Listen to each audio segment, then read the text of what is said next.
ஒரு ஊரில் ஒரு இளைஞன் இருந்தான். ஒரு நாள் அவன் ஒரு குருவை தேடிக்கிட்டு புறப்பட்டான். ஊரை விட்டு வெளியில் போனான். போகிற வழியில் ஒரு காடு. அந்த காட்டில் ஒரு மரத்தடியில் ஒரு பெரியவர் உட்காந்துருக்கிறார். அமைதியாக மௌனமாக அவர் அமர்ந்திருக்கிறார். இந்த பெரியவரை விசாரிக்கலாம், குருவை தேடி கண்டுபிடிக்கிறதுக்கு இவர் ஏதாவது ஒரு வழி சொல்லி கொடுப்பார் அப்படின்னு நினச்சிக்கிட்டு அவரை நெருங்கினான். ஐயா, எனக்கு ஒரு குரு தேவை, எங்கே கிடைப்பார்? அவரை எப்படி அடையாளம் கண்டுபிடிக்கிறது? அதை பற்றி ஏதாவது விவரம் சொன்னீங்கன்னா நான் கண்டுபிடிச்சிக்குவேன் அப்படின்ட்டுருக்கான். பெரியவர் நிமிர்ந்து பார்த்தார். தம்பி, அது ரொம்ப சுலபம். அவர் வயசானவராக இருப்பார். என்னை விட சுமார் 30 வயசு அதிகமாக இருக்கும். அவர் ஒரு மரத்தடியில் தான் உட்காந்துருப்பார் அப்படின்ட்டுருக்கான். சரிங்க பெரியவரே, அது என்ன மாதிரியான மரம், எப்படி இருக்கும் அப்படின்னு கேட்டிருக்கான். பெரியவர் அந்த விவரங்களையும் சொல்லியிருக்கிறாரு. அது மட்டும் இல்லை, சந்திக்கிற நாள், நேரம், வினாடி முதற்கொண்டு எல்லா விவரங்களையும் துல்லியமாக சொன்னாராம். இவ்வளவு விவரங்களை இவரால் எப்படி சொல்ல முடியுது அப்படின்னு இவனுக்கு ஆச்சரியம். இருந்தாலும் அந்த பெரியவர் கடைசியாக ஒரு விவரம் சொன்னார். அது என்ன தெரியுமா? எப்படியும் நீ அவரை சந்திக்கிறதுக்கு ஒரு 30 வருஷம் ஆகும் அப்படின்னு சொல்லிவிட்டாராம். ரொம்ப நன்றிங்க பெரியவரே அப்படின்னு சொல்லிவிட்டு அந்த இளைஞன் புறப்பட்டுருக்கான். இப்போ அவனுக்கு குரு பற்றின விவரம் எல்லாம் கிடைச்சிட்டுது, சந்திக்கிற நேரமும் தெரிஞ்சுட்டுது. ஆனால் 30 வருஷம் அவரை தேடி அலைய வேண்டியிருக்குமே. அவன் தேட ஆரம்பித்தான். காடு மலை எல்லாம் சுற்றி அலைஞ்சான். பல வருஷங்கள் தேடினான். அழுத்து போயிட்டான். கடைசியில் அவனுக்கும் வயசாயிட்டுது. கடைசியில் தன்னுடைய சொந்த ஊருக்கே திரும்பி போயிட்டு இருந்தான். அங்கே ஒரு மரத்தடியில் அவன் தேடிட்டு இருந்த குருநாதர் கிடைச்சார். யார் அவருன்னா, 30 வருஷத்துக்கு முன்னாடி வழி சொல்லி கொடுத்தாருல அதே பெரியவர். அவருக்கு இப்போ 30 வயசு அதிகமாக இருந்தது. அதே மரம். அன்னைக்கு பெரியவர் சொன்ன அடையாளம் இப்போ பொருத்தமாக இருந்தது. இப்போ அந்த பெரியவர் சொன்னார், சரியாக வந்து சேர்ந்துட்டேன், வா, உனக்காக தான் நான் இவ்வளவு காலமும் காத்துக்கிட்டு இருந்தேன் அப்படின்னாராம். என்ன சொல்கிறீங்கன்னு இருக்கான். 30 வருஷத்துக்கு முன்னாடி என்கிட்ட வந்தியே, அப்போவே என் காலம் வந்து முடிஞ்சு போயிருந்தது. அப்போவே என்ன உனக்கு அடையாளம் தெரியல, அதனால் இவ்வளவு காலம் உனக்காக காத்துட்டு இருக்கும்படி ஆயிட்டுது அப்படின்னாராம். ஐயா, அப்போவே நீங்கள் சொல்லியிருக்கலாமே, இதுதான் 30 வருஷம் கழித்து நீ சந்திக்க போகிற இடம், நான் தான் உன்னுடைய குரு அப்படின்னு சொல்லியிருக்கலாமே அப்படின்ட்டுருக்கான். இந்த பெரியவர் சிரிச்சுக்கிட்டே இதுக்கு பதில் சொன்னாராம். நான் எவ்வளவோ விவரமாக தான் சொன்னேன், நீ சரியாக புரிஞ்சிக்கல. காரணம், அப்போ நீ போதுமான அளவுக்கு பக்குவம் பெற்றிருக்கவில்லை. அதனால் புரியும் சக்தி இல்லாமல் போயிட்டுதப்போ 30 ஆண்டு காலம் நீ அலைஞ்சி தெரிஞ்சிருக்கிற. அது காரணமாக இப்போ உனக்கு அந்த பக்குவம் வந்துட்டுது. அதனால தான் அடையாளம் காண முடிஞ்சது. நானே உன்னுடைய குரு அப்படின்னாராம். இதுலேருந்து என்ன தெரியுதுன்னா, ஆன்மீகத்தில் மாணவனாக சேர்றதுக்கு கூட ஒரு பக்குவத்தன்மை தேவைப்படுது. ஒரு பெரிய ஞானி, அவர்கிட்ட சீடனாக இருக்க ஒருத்தன் வந்தான். எதிரில் நின்னான். ஞானி அவனை வெகு நேரம் உற்று பார்த்தார். அப்புறம் சொன்னார், சீடனாக இருக்கிறது ரொம்ப சிரமம்னார். நான் தயாராக இருக்கிறேன்னா. அது இன்னமும் சிரமமாச்சே, இங்கே குருவாக இருக்கிறது மட்டுமே சுலபம் அப்படின்னாராம். அப்படின்னா நான் குருவாகவே ஆயிடுறேன் அப்படின்னானா. இது போலவே இந்த காலத்தில் கதை ஒன்று உண்டு. ஒரு பள்ளிக்கூடத்தில் வகுப்பு ஆசிரியர் மாணவனை திட்டிக்கிட்டு இருந்தார். டேய், நீ 100க்கு 10 மார்க்கு தான் வாங்கிட்டு இருக்க. இவ்வளவு மோசமாக நீ படித்தா கடைசியில் மாடு மேய்க்கிறது கூட லாய்க்கு இல்லாதவனா ஆயிடுவேன். அதுக்கப்புறம் என்ன செய்ய போகிறேன் அப்படின்னாராம். பையன் தலையை சொரிஞ்சிக்கிட்டே சொன்னானா, சார் அப்படின்னா ஒன்று செய்கிறேன் அப்படின்னானா. இவர் கேட்டிருக்கார், என்ன செய்ய போகிறேன்னு. வேற என்ன சார், உங்களை மாதிரி ஒரு ஆசிரியர் ஆயிடுறேன் அப்படின்னானா.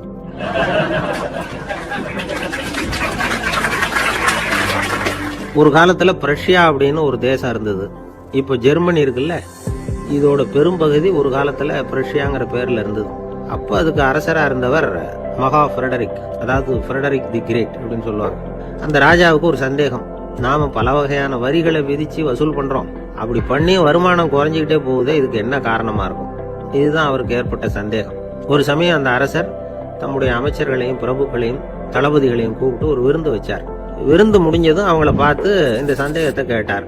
வரிகள் அதிகமாக விதித்து வருமானம் குறையறதுக்கு என்ன காரணம் அப்படின்னு கேட்டார். பல பேருக்கு இதுக்கு சரியாக பதில் சொல்ல தெரியல.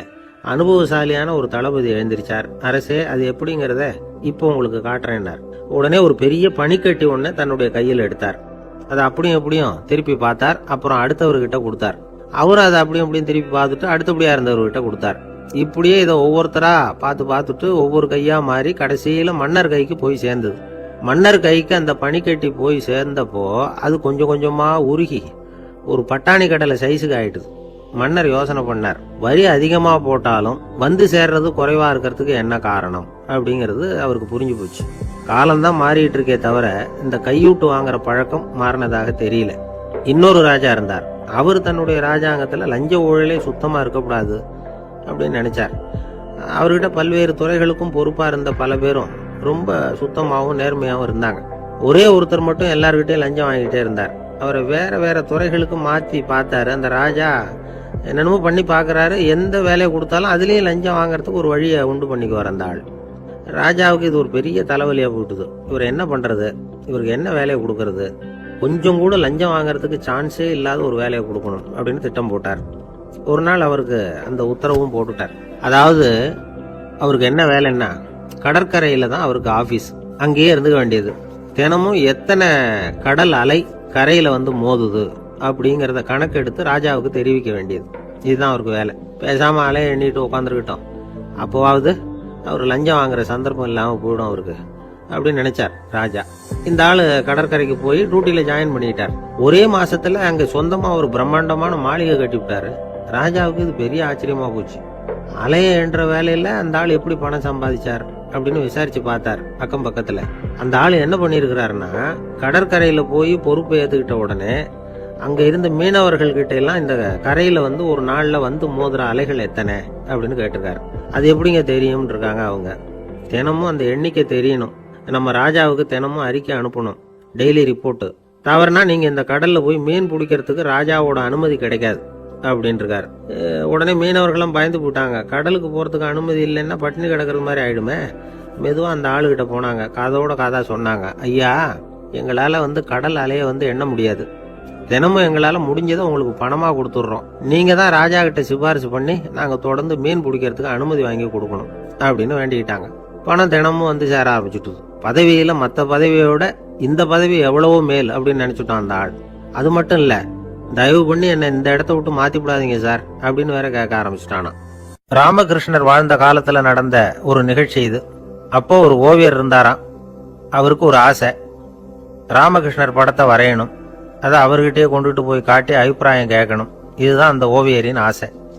உடனே ராமகிருஷ்ணர் படத்தை வரைஞ்சி முடிச்சார். அதை எடுத்துக்கிட்டு போனார். இவர் போன சமயம் அங்க ராமகிருஷ்ணர் சீடர்களோட உட்கார்ந்துருக்கிறார். விவேகானந்தர் அங்க இருக்கிறார். இந்த ஓவியர் கொண்டுகிட்டு போய் தான் வரைந்த ஓவியத்தை அவர்கிட்ட காட்டினார். ராமகிருஷ்ண பரமஹம்சரின் ஓவியத்தை ராமகிருஷ்ணர்கிட்டயே காட்டுறார். ராமகிருஷ்ணர் என்ன பண்ணார் தெரியுமா, அந்த படத்தை பார்த்தார். உடனே அது காலை தொட்டார். குருதேவருடைய இந்த செயல் சீடர்களுக்கு ரொம்ப வியப்பை உண்டு பண்ணிச்சு. சில பேர் மனசுக்குள்ளேயே ரொம்ப குழம்பி போக ஆரம்பிச்சிட்டாங்க, என்ன இப்படி பண்றாருன்னு. என்ன இது அவரோட படம், அவரே அவரோட படத்தின் காலை தொடுறார் அப்படின்னு யோசிச்சாங்க. சில பேர் ஒன்றும் புரியாம ஒருத்தர் பார்த்து சிரிச்சுக்கிட்டாங்க. அந்த இடத்துல சீடர்கள் மட்டும் இல்ல, சீடர் அல்லாத பல பேர் இருந்தாங்க. தன்னுடைய காலை தானே தொடர இவருடைய செயல் பற்றி என்ன நினைக்கிறது அப்படின்னு அவங்களும் குழம்பி போய் நிக்கிறாங்க. அந்த படத்தை வரைஞ்சி அவர்கிட்ட காட்டின அந்த ஓவியருக்கும் அதிர்ச்சி. இருந்தாலும் அவர் சீடர் கிடையாது. அதனால கொஞ்சம் துணிச்சலை வரவழைச்சுக்கிட்டு கேட்டார், என்னங்க இது, என்னால என்னுடைய கண்களையே நம்ப முடியல. இது உங்க சொந்த உருவப்படம், நீங்க உங்க சொந்த கால்களையே தொடுறீங்க, இது எங்களுக்கு கொஞ்சம் சங்கடமா இருக்குதே அப்படின்னார். ராமகிருஷ்ணரின் கண்கள்ல ஆனந்த கண்ணீர் வழிஞ்சுதான். அவர் சொன்னாராம், இது என்னோட படம்ங்கிறது எனக்கு தெரியும், ஆனா இது என்னோட படம்ங்கிறதுனால நான் இதோட காலை தொடல. நீ என்னுடைய சமாதி நிலைய இந்த படத்துல படம் பிடிச்சி காட்டியிருக்கிற, அதனால அதோட காலை தொடறேன். சமாதி நிலையில யார் இருந்தாலும், அது என்னுடைய படமா இருந்தாலும் சரி அல்லது வேற யாருடைய படமா இருந்தாலும் சரி, படம் யாருதுங்கிறது முக்கியம் இல்லை. இதுல எது முக்கியம்னா அது தன்னை உணர்ந்த ஒரு உணர்நிலையின் படம். அப்படி இருக்கிறப்போ அதோட காலை நான் தொடணும். அதுக்கு நீங்க எல்லாரும் ஏன் சங்கடப்படுறீங்கன்னு எனக்கு தெரியல அப்படின்னாராம். இப்பதான் அங்க இருந்த சீடர்களுக்கும் மற்றவங்களுக்கும் விவரம் புரிஞ்சுதான். இதுக்கு முன்னாடி யாரும் செய்யாததை இவர் செஞ்சிருக்கிறார், ஆனா அவருடைய காரணம் ரொம்ப நியாயமானது அப்படிங்கிறத உணர்ந்தாங்களாம். இதுவரைக்கும் ஆன்மீகத்துல சமாதி நிலை, அதாவது தன்னை உணர்ந்த நிலை பற்றி புரிஞ்சுக்கிட்டோம்.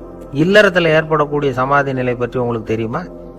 ஒரு அம்மா டாக்டர் கிட்ட வந்து சொன்னாங்களாம், டாக்டர் என் வீட்டுக்காரருக்கு உடம்புல ஏதோ கோளாறுன்னு நினைக்கிறேன், நான் எவ்வளவு நேரம் பேசினாலும் காதுல விழாதது மாதிரி உட்கார்ந்துருக்கிறார் அப்படின்னு ஆகலாம். அதுக்கு அந்த டாக்டர் சொன்னாராம், அம்மா அது உடம்பு கோளாறு இல்ல, அது ஒரு பெரிய திறமை அப்படின்னாராம்.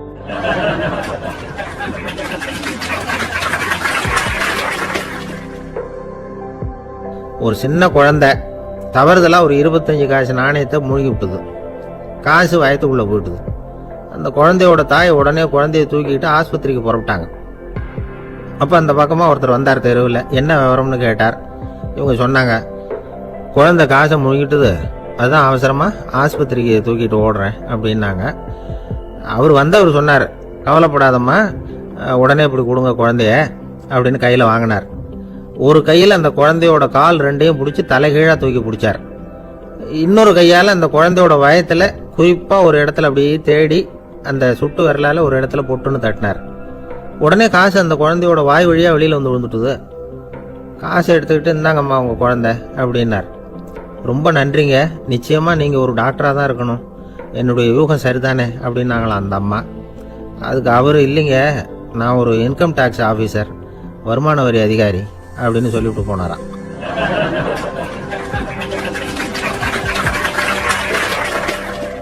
அதனால தன்னுடைய வீட்டில் ஒரு நாயை வளர்த்தார். அதே மாதிரி கழுதையையும் வளர்த்தார். அந்த கழுதை அவர் வீட்டு கொல்லை பக்கத்தில் நின்றுகிட்டு இருக்கும். ஏதாவது பொதி சுமக்கிற வேலை இருந்ததுன்னா அதை கவனிச்சுக்கும். அந்த நாய் வீட்டுக்குள்ளே இருக்கும்.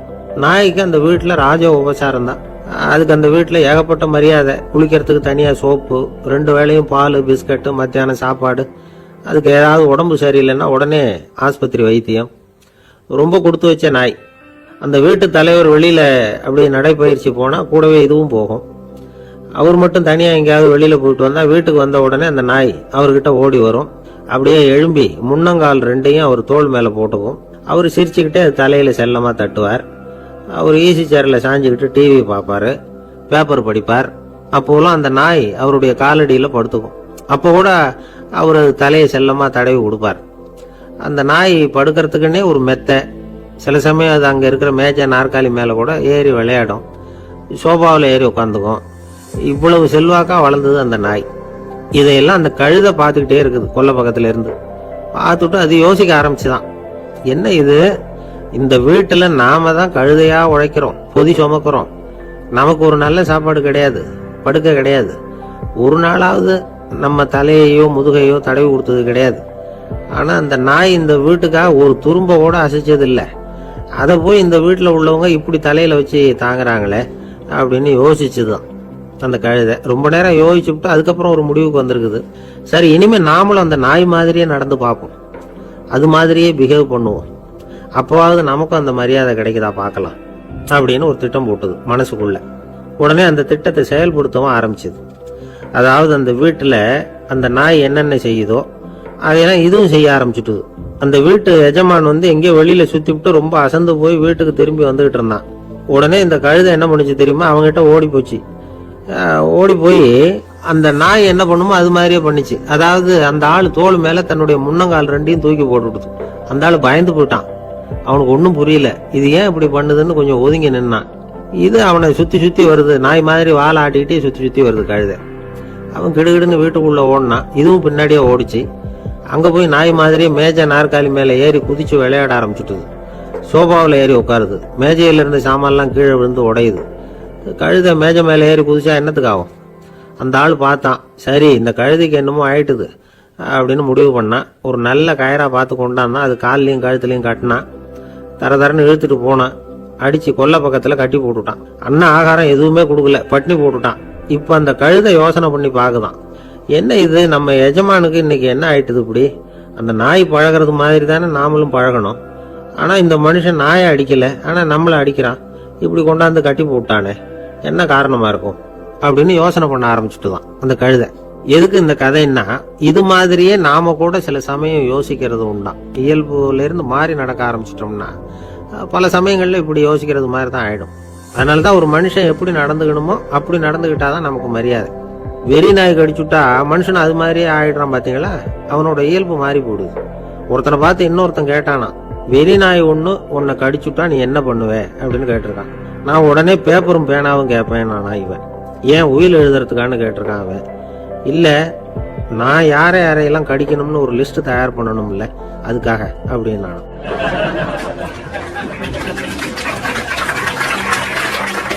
ஒரு ஆள் இருந்தார். விலங்குகள் பேர்ல அவருக்கு ரொம்பவும் பிரியம். அதனால ஒரு நண்பர் ஆனந்தமா சிகரெட் பிடிச்சிக்கிட்டு இருந்தார். இந்த பழக்கத்தை விட்டுவிடுங்களேன் அப்படின்னு சொல்லி பார்த்தோம். விட்டுடலாம்னு தான் பாக்குறேன், ஆனா முடியலையேன்னார். மனசு வச்சா எல்லாம் முடியும் அப்படின்னும். அவர் கொஞ்ச நேரம் யோசனை பண்ணார். அப்புறம் சொன்னார், சரி சார், இதுதான் நான் பிடிக்கிற கடைசி சிகரெட் அப்படின்னு சொல்லி ரொம்ப அழுத்தமா புகையை உள்ளுக்கு இழுத்தார். அதுக்கப்புறம் அந்த துண்டு சிகரெட்டை வீசி எறிஞ்சிட்டார். ஒருத்தர் இது மாதிரி தீர்மானம் பண்ணி தன்னுடைய கடைசி சிகரெட்டை தூக்கி எறிஞ்சுட்டாருன்னா அது ஒரு பெரிய விஷயம்தான். அதுக்கு பிறகு அவர் உடம்புல படிப்படியா என்னென்ன மாற்றங்கள் நடக்கும் அப்படிங்கறத பத்தி ஒரு விவர பட்டியலே வெளியிட்டு இருக்கிறாங்க. அது என்ன விவரம் தெரியுமா? ஒருத்தர் புகைப்பிடிக்கிற பழக்கத்தை நிறுத்துறாருன்னு வச்சுங்க. அப்படி அவர் நிறுத்தின 20 நிமிடங்களுக்குள்ள உயர் ரத்த அழுத்தம், உடல் வெப்பம், நாடி துடிப்பு இதெல்லாம் சரியான நிலைமைக்கு வந்துருதான். 8 மணி நேரத்துக்குள்ள இந்த ஸ்மோக்கர்ஸ் பிரீத் அப்படிங்கிற தன்மை மறைஞ்சிருதான். ரத்தத்துல உள்ள கார்பன் மோனாக்சைடு அளவு குறையுதான், ஆக்சிஜன் அளவு கூடுதான், சரியான அளவுக்கு வந்துருதான். ஒருத்தர் கடைசி சிகரெட்டை தூக்கி எறிஞ்சுட்டாருன்னா 24 மணி நேரத்துக்குள்ள மாரடைப்பு ஏற்படுறதுக்கான வாய்ப்பு குறைஞ்சுடுதான். 48 மணி நேரத்துக்குள்ள உணர்வு நரம்புகளின் முனைப்பகுதிகள் மறுபடியும் ஒன்று சேர்ந்துருதான். அதனால நாக்கு சுவை உணர்வு, மூக்கின் முகரும் சக்தி இதெல்லாம் மேம்படுதான், நல்ல நிலைமைக்கு வந்துருதான். சிகரெட்டை நிறுத்தின 3 நாளுக்குள்ள மூச்சு விடுறது சுலபமாயிடுதான். இப்படி அவங்க பட்டியல் நிறைய சொல்றாங்க.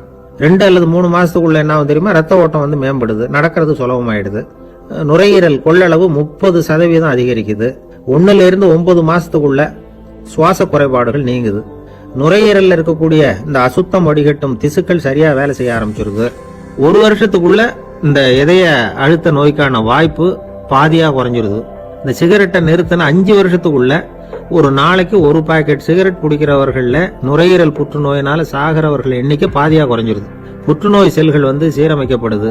ஆக ஒருத்தர் புகைக்கிறத விட்டுணும்னு தீர்மானம் பண்ணி தன் கையில இருக்கிற சிகரெட்டை இதுதான் கடைசின்னு சொல்லி தூக்கி எறிஞ்சுட்டா அதுக்கப்புறம் படிப்படியா இவ்வளவு நன்மைகளும் மாற்றங்களும் ஏற்படுறதாக இந்த அமெரிக்கன் கேன்சர் சொசைட்டி தெரிவிச்சிருக்குது.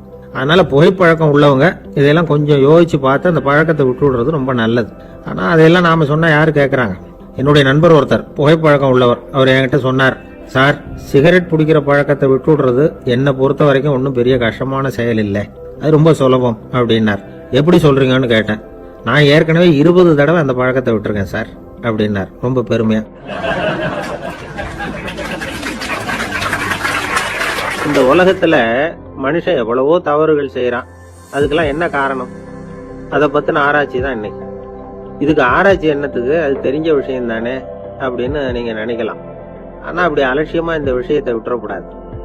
பொதுவா எல்லோரும் நினைக்கலாம் எது சரி எது தவறு அப்படின்னு தெரியாததுனாலதான் மனுஷன் தப்பு பண்றான் அப்படின்னு. ஆனா அப்படி சொல்லிட முடியாது. மனுஷன் தெரிஞ்சேதான் தவறுகள் பண்றான். இப்போ உதாரணத்துக்கு ஒரு சாலையில இடது பக்கம் போக வேண்டிய ஒருத்தர் நடுக்கோட்டை தாண்டி வலது பக்கமா வண்டியை ஓடிட்டு போறாருன்னு வச்சுங்க. என்னப்பா இது தப்பு இல்லையா அப்படின்னு அவர்கிட்ட கேட்டா, அதெல்லாம் எனக்கு தெரியும், நீ உன் வேலையை பார்த்துட்டு போ அப்படிம்பாரு. வலது பக்கமா போறது தப்புன்னு தெரிஞ்சேதான் அவர் அப்படி செய்யறாரு, அப்படி போறாரு. பெரிய உத்தியோகத்துல இருக்கிறவங்க கூட லஞ்சம் வாங்குறாங்க. அவங்களுக்கு எல்லாம் லஞ்சம் வாங்குறது தப்புன்னு தெரியலன்னு அர்த்தம்? திருடுறது தப்புன்னு தெரியாமலாம் மனுஷன் திருடுறான்? நல்லாவே தெரியும்.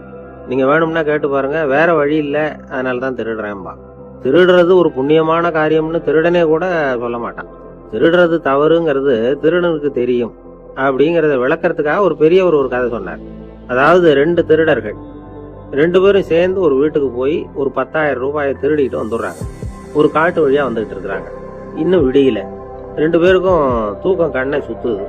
சரி, இப்படியே ஒரு மரத்தடியில படுத்து தூங்குவோம், காலையில விடிஞ்சதும் இந்த பணத்தை 2 பேரும் பங்கு போட்டுக்குவோம் அப்படின்னு முடிவு பண்றாங்க. அதே மாதிரி படுத்து தூங்குறாங்க. நடு ராத்திரியில ஒரு திருடன் முழிச்சுக்கிறான். விடிகிற வரைக்கும் காத்துக்கிட்டு இருந்தா 5,000 ரூபா தான் கிடைக்கும், இப்பவே கம்பி நீட்டினா 10,000 ரூபா கிடைக்கும் அப்படின்னு யோசிச்சு பார்த்துட்டு ஒரு முடிவுக்கு வந்தான். மெதுவா அந்த 10,000ஐயும் சுருட்டிக்கிட்டு அடுத்தவனுக்கு தெரியாம ஓடி போயிட்டான். விடியுது. அடுத்தவன் எழுந்திரிச்சு பாக்குறான். பணத்தையும் காணல, பாகஸ்தனையும் காணல. இந்த திருடன் அந்த திருடனை திட்டுறான், திருட்டு பய, அயோக்கிய பய, இப்படி அநியாயமா கிளப்பிட்டு போட்டானே அப்படிங்கிறான். இதுல இருந்து என்ன தெரியுது? தெரியாம எடுத்துக்கிட்டு போறது திருட்டு, அயோக்கியத்தனம், அநியாயம் அப்படிங்கறது இவனுக்கு தெரிஞ்சிருக்குது. அதனாலதான் அடுத்தவனை பார்த்து இப்படி திட்டுறான். அதனால தெரியாததுனால மனுஷன் தவறு பண்றான்னு சொல்றது சரியில்லை. அப்படின்னா மனுஷன் பண்ற தவறுகளுக்கு உண்மையான காரணம் தான் என்ன? இதே சந்தேகம் அர்ஜுனனுக்கும் வந்துதான். அதனாலதான் அவன் பகவானை பார்த்து கேக்குறான், மனுஷன் தன் விருப்பத்துக்கு விரோதமா ஏதோ ஒரு சக்தியினால பலாத்காரமா இழுக்கப்பட்டது மாதிரி பாவம் பண்றானே, அந்த சக்தி என்ன அப்படின்னு கேக்குறான். இதுக்கு பகவான் பதில் சொல்றாரு, காமமும் குரோதமும் தான் அந்த சக்திகள், அதாவது ஆசையும் சினமும். இது 2ம் உன்னுடைய எதிரிகள் அப்படிங்கறத புரிஞ்சுக்கோ அப்படிங்கிறார். இன்னமும் நுணுக்கமா பார்த்தா காமத்தினுடைய மறு உருவங்கள் தான் குரோதமும் லோபமும். ஆசை நிறைவேறலன்னா குரோதம், அதாவது கோபம். ஆசை நிறைவேறிட்டதுன்னா லோபம், அதாவது பேராசை. பாவத்தை கண்ட்ரோல் பண்ணணும்னா அதுக்கு மெயின் சுவிட்ச் எது அப்படிங்கிறது இப்பதான் தெரியுது. அதுக்கு மனுஷன் தெரிஞ்சே தான் தவறு பண்றான் அப்படின்னு பேசிக்கிட்டோமே, அதுக்கு ஒரு உதாரணம். ஜப்பான்ல உள்ள ஒரு புத்த விகாரை. அங்க ஒரு வயசான பௌத்த குரு தங்கியிருக்கிறார். ஒரு நாள் ராத்திரி கடுமையான குளிர். அவரால் தாங்க முடியல. பார்த்தார், மரத்துல செஞ்ச புத்த சிற்பங்கள் அங்க நிறைய இருந்தது. அதுல ஒன்ன எடுத்து அதுக்கு தீ மூட்டி அந்த நெருப்புல குளிர் காஞ்சிக்கிட்டு இருக்கிறார். மர சிற்பம் தீ வச்சதும் படபடன்னு வெடிக்க ஆரம்பிச்சுட்டுது. அந்த சத்தத்தை கேட்டதும் அந்த புத்த விகாரையின் குருக்கள் வெளியில ஓடி வந்தார். இவர் ஆனந்தமா குளிர் காஞ்சிக்கிட்டு இருக்கிறார். அவரால் பொறுத்துக்க முடியல. தெருவில் தெரிஞ்சுக்கிட்டு இருந்த அந்த பெரியவரை இங்க தங்க அனுமதிச்சதே அவரு தான். இவர் இப்படி பண்றாருன்னு நினைச்சுக்கிட்டே அவரை கோபமா பார்த்தார். ஏன் இப்படி கோபமா பாக்குறீங்க, இப்படி வந்து உட்காருங்க அப்படிங்கிறாரு இவர். அவருக்கு இன்னமும் கோபம் வந்துட்டுது. எங்கள் கடவுளை வந்து எரிச்சுட்டீங்களே அப்படின்னு சத்தம் போட்டாராம். அப்படியா அப்படின்னு கேட்டுக்கிட்டே அந்த சாம்பலை கிளறினார் இவர். என்ன செய்யறீங்கன்னு கேட்டிருக்காரு அவர். நான் எலும்புகளை தேடுறேன்னாராம். நீங்க ஒரு பைத்தியம், இது ஒரு மர சிற்பம், இதுல எலும்புகள் கிடையாது அப்படின்னாராம். அவருக்கு கோபம் வந்துட்டுது. உடனே வெளியில போங்கன்னு கத்தியிருக்காரு. வெளியில தள்ளி கதவையும் சாத்தி விட்டாராம். மறுநாள் காலையில கதவை திறந்து பார்த்தா அந்த வயசான பெரியவர் ஒரு மயில்கல் மேல சில காட்டு பூக்களை வச்சு புத்தம் சரணம் கச்சாமின்னு சொல்லிக்கிட்டே இருக்கிறார். இவருக்கு சந்தேகமா போட்டுது. கிட்ட போனார். என்ன செஞ்சுக்கிட்டு இருக்கீங்கன்னு கேட்டார். இது என்னுடைய காலை நேர பிரார்த்தனைனாராம். நிஜமாவே நீங்க ஒரு பைத்தியமா தான் இருக்கணும், ஏன்னா அது ஒரு மயில்கல் அப்படின்னாராம். இப்ப அந்த பெரியவர் சொன்னாராம், நீங்க ஒரு மரத்தை புத்தரா நினைக்கும் பொழுது நான் ஏன் ஒரு மயில்கல்ல புத்தரா நினைக்கக்கூடாது? நான் வந்து புத்தரை எரிக்கலாம், ஏன்னா அவரை நான் நேசிக்கிறேன். அந்த சிற்பம் வந்து மரத்தால் ஆனதுங்கிறது எனக்கு தெரியும். நான் ஒரு மயில்கல்ல தொழலாம், ஏன்னா அது எனது பூக்களை தாங்குது. நான் இந்த மயில்கல்லுக்குள்ள மறைஞ்சிருக்கிற புத்தரை பார்க்கிறேன். யாராவது ஒரு சிற்பி இதை சிலையாக்குனாதான் நீங்க புத்தரை பார்க்க முடியும். அன்னைக்கு ரொம்ப குளிரா இருந்தது. நான் எனக்குள்ள இருக்கிற புத்தரையும் பாதுகாக்கணும். உள்ளே இருக்கிற புத்தரை காப்பாத்துறதுக்காக வெளியில உள்ள புத்தரை எரிக்கலாம், அதுல ஒன்றும் தப்பு இல்லை. அது அவருடைய போதனையிலேயே இருக்கு. உனக்குள் ஜோதியாக இரு அப்படிங்கிறது அவருடைய போதனை. என்னுடைய புத்தர் வந்து குளிர்ல நடுங்கிட்டு இருந்தார். அந்த மர சிற்பங்கள் வெயில் மழையில உணர்ச்சி இல்லாம இருந்தது, அதனால அப்படி பண்ணினேன். ஆனா நீங்க என்ன பண்ணீங்க? நான் ஒரு மர புத்தரை எரிச்சதுக்காக உயிருள்ள புத்தரை வெளியில தள்ளி கதவை சாத்தினீங்க அப்படின்னாராம் அந்த பெரியவர். உண்மையான பக்திங்கிறது இதுதான். அதாவது உனக்குள் ஜோதியாக இரு அப்படின்னு புத்தர் சொன்னார் இல்லையா, அது மாதிரி தனக்குள் ஜோதியாக இருக்கிற இந்த காலத்து ஆசாமிகள் நிறைய பேர் உண்டு. எப்பவும் போதையிலேயே இருக்கிறவங்க. ஒரு நாள் நடு ராத்திரி ஒரு மது கடையில ஒரு ஆள் அங்குள்ள சிப்பந்திகள் கிட்ட கேட்டுட்டு இருக்கிறான். மறுபடியும் இந்த கடை எப்போ திறப்பாங்கன்னு கேட்டானா. நாளைக்கு காலையில 8 மணிக்கு திறப்பாங்க அப்படின்னு நானா அங்க இருந்த ஆள். அவன் திருப்பி திருப்பி அதையே கேட்டுட்டு இருக்கான். இவனுக்கு பதில் சொல்லி சொல்லி அழுத்து போச்சு. அதான் சொல்றேன் ஐயா, நாளைக்கு காலையில வா அப்படின்னாங்களாம். அதுக்கு இவன், நான் வர்றதுக்காக கேட்கலையா, நேத்திக்கு வந்தவன் உள்ளேயே மாட்டிக்கிட்டேன், வெளியில போறதுக்காக கேட்டேன் அப்படின்னு நானும்.